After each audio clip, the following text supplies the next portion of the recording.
الله تعالى عنهما قال قال رسول الله صلى الله عليه وسلم الراحمون يرحمهم الرحمن ارحموا من في الأرض يرحمكم من في السماء. باب قول الله تعالى ونضع الموازين القسط ليوم القيامة وأن أعمال بني آدم وقولهم يوزن.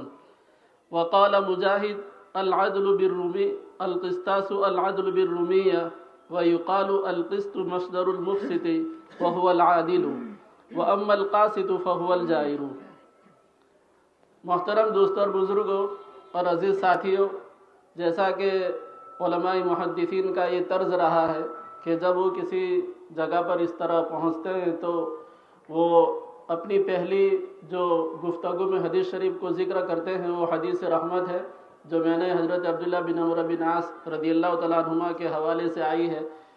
ابو داؤد شریف وغیرہ میں، تو اس کو ذکر کیا، اور وقت کی نزاکت اور قلت کی وجہ سے مجھے یہ مکلف کیا گیا کہ میں بہت ہی مختصر طور پر اس کو ذکر کر دوں۔ ویسے تو علماء اور محدثین نے اس سبق کے اوپر بہت تفصیلی کلام کیا ہے، البتہ میں چونکہ یہ کتاب التوحید جو ہماری طالبات نے پڑھی، امام بخاری رحمۃ اللہ علیہ کی یہ جو کتاب التوحید بخاری شریف کی آخری کتاب ہے، اس کتاب کے بارے میں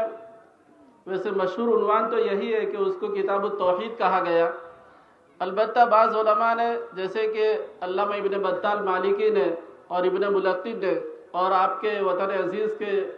حضرت خاتم المحدثین علامہ انور شاہ کشمیری رحمۃ اللہ علیہ نے اپنی کتاب فیض الباری میں اس کا عنوان لگایا ہے کتاب التوحید والرد علی الجہمیہ، کہ یہ توحید اور جہمیہ پر رد کرنے کی کتاب ہے۔ اسی لیے ہمارے ہندوستان کے مشہور محدث خاتم المحدثین اور رئیس المتاخرین حضرت علامہ رشید احمد گنگوہی رحمۃ اللہ علیہ نے اپنی کتاب علامہ میں فرمایا ہے کہ امام بخاری رحمۃ اللہ علیہ نے بہت تفصیل کے ساتھ اپنی کتاب التوحید کے اندر جو ابواب قائم کیے 58 ابواب ہیں، ان میں سے اکثر ابواب میں انہوں نے جہمیہ پر رد کیا ہے۔ تو چونکہ یہ فرقہ باطلہ تھا اور علماء نے فرمایا کہ توحید جو ہے وہ دو باتوں سے مرکب ہوتی ہے، ایک تو یہ کہ اللہ رب العزت کی وحدانیت کو اپنے دل میں ثابت کرنا، اور نمبر 2 پر جو فرقہ باطلہ ہے اور جو گمراہ فرقے ہیں ان سے اپنی توحید کو بچانا۔ جیسے کہ ہمارے اس ملک میں بہت مشہور ہے کہ بہت سارے فرقے ہیں، تقریباً 13 مذاہب ہمارے اس ملک میں رائج ہے، تو ان فرق باطلہ اور فرق ضالہ سے اپنی توحید کو بچانا چاہیے۔ اس لیے میں اولاً توحید کے فقط ایک ہی معنی ذکر کر دیتا ہوں۔ علماء نے تقریباً 5 معنی ذکر کیے ہیں کہ توحید کس کو کہتے ہیں۔ تو ہمارے علماء نے فرمایا، شیخ ابو القاسم التمیمی فرماتے ہیں کہ توحید کہتے ہیں کہ تو ایسا عقیدہ رکھے کہ اللہ رب العزت ہی تیرا خالق اور مالک ہے، اور کیفیت اور کمیت سے وہ بالکل منزہ مبرہ ہے، اور مدبر الامور کلھا، تمام امور کا وہی تدبیر کرنے والا ہے۔ تو اس عقیدے کو اپنے دل میں راسخ کر لینا اور اس عقیدے کو اپنے دل میں بٹھا لینا، اسی کو توحید کہا گیا ہے۔ اور امام بخاری نے پھر اس کتاب التوحید کو جاری فرمایا، اور ویسے یہاں پر جہمیہ پر علماء نے بہت تفصیل سے بحث کی ہے، لیکن میں فقط اس باب کی چند باتوں کو پیش کر کے آخر میں جو تسبیح پڑھی گئی، اور ہمارے ناظم صاحب شاعر صاحب نے بھی تسبیح کے اوپر اشعار کہے تھے، تو میں اسی احادیث سے تسبیح کو ذکر کر دوں گا۔ امام بخاری رحمۃ اللہ علیہ فرماتے ہیں کہ باب قول اللہ، اللہ رب العزت کے فرمان کا باب کہ نضع الموازین القسط لیوم القیامہ، ہم انصاف کرنے والی ترازو رکھیں گے قیامت کے دن۔ موازین، ہم یہ چند باتیں ان طالبات کے سبق کے متعلق ذکر کر دیتے ہیں۔ موازین موزون کی جمع ہے، کہ موزون کا معنی ہے کہ جس عمل کو تولا جائے گا، تو اس وقت ترجمہ کریں گے کہ ہم رکھیں گے ایسے اعمال کو جن کو تولا جائے گا انصاف کرنے کے لیے۔ اور اگر موازین میزان کی جمع مانی جائے تو اس وقت ترجمہ کریں گے کہ ہم قائم کریں گے انصاف کرنے والی ترازو قیامت کے دن میں۔ وَأَنَّ أَعْمَالَ بَنِي آدَمَ وَقَوْلَهُمْ يُوزَنُ، اور بنو آدم کے اعمال اور ان کے اقوال کو تولا جائے گا۔ یہ جیسے بھی مفتی صاحب بھی فرما رہے تھے کہ یہ اسی لیے امام بخاری نے اس کو ذکر کیا کہ ہم گناہ کرنے سے پہلے بچیں اور سوچیں کہ ہم نے جو گناہ کیا ہے اس گناہ کو بھی تولا جائے گا، اور جو نیکی اور حسنہ کریں گے اس کو بھی تولا جائے گا۔ فرمایا کہ وقال مجاہد القسطاس العدل بالرومیہ، مجاہد جو بڑے مفسر عبداللہ بن عباس کے شاگرد ہیں، وہ فرماتے ہیں کہ قسطاس وہ رومی زبان میں عدل اور انصاف کرنے کو کہتے ہیں، جیسے قرآن کریم میں آیا کہ وزنوا بالقسطاس المستقیم، اور میزان اور وزن کرنے پر قرآن کریم میں بہت سی آیتیں ہیں۔ میں فقط ان میں سے ایک ہی آیت آپ حضرات کے سامنے ذکر کروں کہ اللہ رب العزت 18 پارے میں فرماتے ہیں کہ وَأَمَّا مَنْ ثَقُلَتْ مَوَازِينُهُ فَأُولَٰئِكَ هُمُ الْمُفْلِحُونَ، کہ جن کے نیکی کا پلہ بھاری ہو گیا تو وہ لوگ تو کامیاب ہیں۔ اور فرمایا کہ وَأَمَّا مَنْ خَفَّتْ مَوَازِينُهُ، اور جن کی نیکی کا پلہ ہلکا ہو گیا اور برائی کا پلہ ان کا بھاری ہو گیا تو اللہ رب العزت فرماتے ہیں کہ فَأُولَٰئِكَ هُمُ الْخَالِدُونَ، کہ وہ جہنم میں ہمیشہ رہیں گے۔ اور پھر اللہ رب العزت نے آدھے صفحے تک ان جہنمی لوگوں کا ذکر کیا ہے۔ اس کے آخر کے اندر اللہ رب العزت نے فرمایا کہ اخسئوا فیہا ولا تکلمون، کہ تم اس جہنم میں پڑے رہو اور مجھ سے جہنم سے نکلنے کی فرمائش نہ کرو۔ تو اللہ رب العزت نے یہاں پر بھی عمل کے وزن کرنے کو ذکر کیا ہے۔ آگے فرمایا کہ اب حدیث شریف امام القسطاس العدل بالرومیہ، کہ قسطاس کہتے ہیں انصاف کرنے کو رومی زبان میں۔ اور قسط کے بارے میں کہا کہ جو آیت شریفہ میں آیا کہ وَنَضَعُ الْمَوَازِينَ الْقِسْطَ، تو قسط کے بارے میں امام بخاری ایک نحوی اور گرامر کی بات کہتے ہیں کہ قسط یہ مقسط کا مصدر ہے، اور مقسط کے معنی ہوتے ہیں عادل کے، اور قاسط کے معنی ہوتے ہیں جائر اور ظلم کرنے والے کے۔ سورہ جن میں اللہ رب العزت کا فرمان ہے کہ وَأَمَّا الْقَاسِطُونَ فَكَانُوا لِجَهَنَّمَ حَطَبًا۔ اب حدیث شریف کو لائے کہ وزن کیا جائے گا تو وہ آیت شریفہ بھی ذکر کی، اب حدیث شریف ذکر فرماتے ہیں کہ بسند المتصل منا الى امیر المؤمنین احمد بن اشکاب قال حدثنا محمد بن فضیل عن عمارة بن القعقاع عن ابی زرعة عن ابی ہریرة رضی اللہ تعالی عنہ قال قال النبی صلی اللہ علیہ وسلم۔ امام بخاری رحمۃ اللہ علیہ اپنے استاد احمد بن اشکاب سے، وہ محمد بن فضیل سے، وہ عمارہ بن قعقاع سے، وہ ابو زرعہ رازی سے، ابو ہریرہ رضی اللہ تعالیٰ عنہ سے کہ نبی کریم صلی اللہ علیہ وسلم نے فرمایا کہ کلمتان حبیبتان الی الرحمن خفیفتان علی اللسان ثقیلتان فی المیزان سبحان اللہ وبحمدہ سبحان اللہ العظیم، کہ دو کلام ایسے ہیں کہ جو رحمان کو محبوب ہیں۔ کلمتان کے معنی کلمہ نہیں ہے بلکہ کلام ہے، جیسے کہ اللہ رب العزت نے 13ویں پارے میں فرمایا کہ الم تر کیف ضرب اللہ مثلا کلمۃ طیبۃ، کیا تم نے نہیں دیکھا کہ اللہ رب العزت نے مثال بیان کی پاکیزہ کلمے کی، اور وہ پاکیزہ کلمے سے مراد یہاں پر کلمہ طیبہ لا الہ الا اللہ محمد الرسول اللہ ہے، جو پورا کلمہ ہے۔ تو یہاں پر بھی کلمے سے مراد مکمل کلام ہے۔ حبیبتان الی الرحمن، کہ وہ دونوں کلمے ایسے ہیں کہ جو رحمان کو محبوب اور پسندیدہ ہیں۔ امام خطابی رحمۃ اللہ علیہ اپنی شرح معالم السنن میں فرماتے ہیں کہ اس کا مطلب یہ ہے کہ ان کلموں کا کہنے والا اللہ رب العزت کے نزدیک محبوب بندہ ہے، پسندیدہ بندہ ہے، کہ وہ اللہ رب العزت کی تعریف کرتا ہے اور اللہ رب العزت کی تحمید کرتا ہے۔ اور پھر دوسری صفت اس کلمے کے ذکر کی کہ خفیفتان علی اللسان، کہ دونوں کلمے زبان پر بہت ہی ہلکے ہیں۔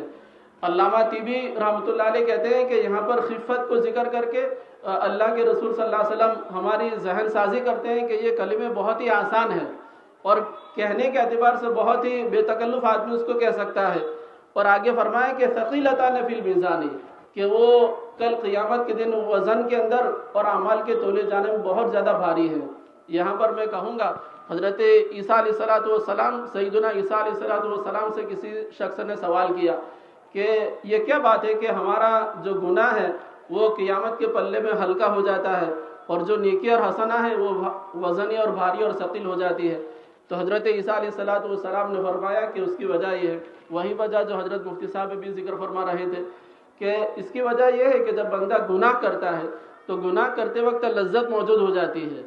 اور اس کی مرارت اور جو اس کی تلخی ہے باقی رہتی ہے، وہ وہاں پر ظاہر ہوگی۔ اور جب بندہ نیکی کرتا ہے اور حسنہ اور کوئی اچھا عمل کرتا ہے تو اس کی طبیعت پر ایک ثقل ہوتا ہے، ایک بوجھ ہوتا ہے، تو اس کی تلخی موجود ہو گئی تو اس کا اجرا کل قیامت کے دن اللہ کے رسول صلی اللہ علیہ وسلم فرماتے ہیں کہ وزن کے اندر وہاں پر بھاری ہو جائے گا۔ اور پھر فرمایا کہ سبحان اللہ وبحمدہ سبحان اللہ العظیم، کہ اللہ رب العزت کی ذات پاک ہے اور اسی کے لیے تمام تعریفات ہے۔ علامہ کرمانی رحمۃ اللہ علیہ شرح بخاری میں فرماتے ہیں کہ اللہ کے رسول صلی اللہ علیہ وسلم نے ان دونوں کلموں کے اندر یعنی فرمایا کہ سبحان اللہ وبحمدہ، تو ان دونوں کلموں کے اندر اللہ کے رسول صلی اللہ علیہ وسلم نے دو باتوں کا ذکر فرمایا۔ پہلے تو اللہ رب العزت کی تنزیح کو ذکر کیا، اور دوسرے نمبر پر بحمدہ سے اللہ تعالیٰ کی تحمید کو ذکر کیا۔ اور یہ بات عقل کے موافق ہے کہ جب کوئی بندہ کسی برتن میں کسی چیز کو رکھنا چاہتا ہے تو پہلے اس کو کچرے سے اور گندگی سے اور اس کے دوسرے آلائشوں سے اس کو صاف کر لیتا ہے، اور پھر اس میں اچھی چیز کو ڈالا جاتا ہے۔ تو یہاں پر بھی اسی طرح کیا گیا کہ آپ صلی اللہ علیہ وسلم نے پہلے اللہ رب العزت کی تنزیہ کو ذکر کیا کہ وہ بے عیب ہے، وہ کسی کا محتاج نہیں ہے، وہ بے مثال اور بے شبیہ ہے، اور پھر بحمدہ کہہ کر کے اللہ رب العزت کے لیے کمالات کو ذکر کیا کہ وہ خالق ہے، مالک ہے، رزاق ہے، اور بندوں کو اجر و ثواب دینے والا ہے، اور فرمایا کہ سبحان اللہ و بحمدہ سبحان اللہ العظیم، یعنی وہ دو کلمے کیا ہے؟ تو فرمایا کہ اللہ رب العزت کی ذات پاک ہے اور اسی کے لیے سب تعریفیں ہیں، اور اللہ رب العزت پاک و منزہ ہے اور وہی عظمتوں والا ہے۔ اور اخیر میں تسبیح کے متعلق 2-3 حدیثیں ذکر کر کے اپنی اس بات کو ختم کروں۔ اللہ کے رسول صلی اللہ علیہ وسلم حضرت سمرہ بن جندب رضی اللہ تعالیٰ عنہ فرماتے ہیں کہ اللہ کے رسول صلی اللہ علیہ وسلم فرماتے ہیں کہ احب الکلام الی اللہ اربعون، کہ 4 کلمے اللہ رب العزت کو بہت زیادہ پسندیدہ ہے، سبحان اللہ والحمد للہ ولا الہ الا اللہ واللہ اکبر،